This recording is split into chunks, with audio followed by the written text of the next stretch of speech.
Across Europe, demonstrators this week have tried to send a message to delegations at the United Nations in New York. In London, Palestinian supporters gathered outside Downing Street, residents of the British Prime Minister urging him to vote yes to the bid for statehood. That's been 60 years, it's a long time, and the people need a state, and it's their right. A few meters away, separated by police barriers, rival protesters waved Israeli flags alongside the Union Jack, demanding that Britain stand with Israel. This is not the way to do it. We have to negotiate the terms of the state of Palestine. US President Barack Obama has pledged a veto if the Palestinian bid reaches a Security Council vote. Britain is yet to make clear its voting intentions.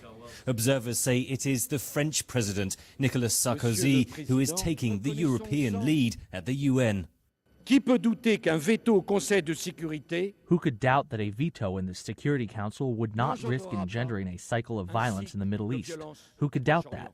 Must we therefore exclude an intermediate stage? Why not envisage offering Palestine the status of UN observer state? This would be an important step forward. Analysts say the Palestinian delegation sees European support as key for its UN bid. But Europe appears to be dragging its feet, says Rosemary Hollis, a professor of Middle East policy at City University, London. The Europeans look set to miss another opportunity unless President Sarkozy can galvanize them and make them the leaders. This is because the Americans have essentially dropped the ball.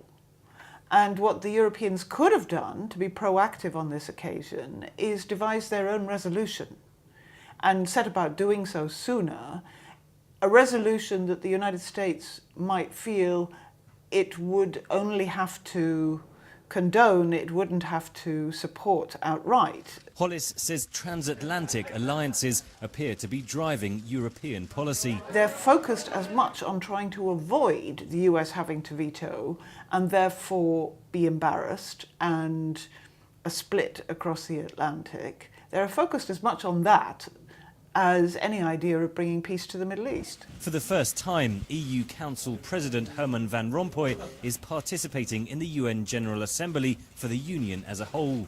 But Hollis says Europe won't try to play kingmaker by supporting the Palestinian bid. The Europeans would have to volunteer to take a lot of grief. They would definitely get an earful of Israeli invective about their own history of persecution of the Jews, and who are they to say what's good for Israel? And what politician is going to volunteer for that and upset the United States and US Congress, probably knowing that they wouldn't succeed? That is unlikely to stop supporters of both sides from making their voices heard in cities across Europe. At the UN, analysts say the Palestinian statehood bid has put many European delegations in a tough diplomatic dilemma and also at odds with the US over how to go forward on Mideast peace. Henry Ridgwell for VOA News, London.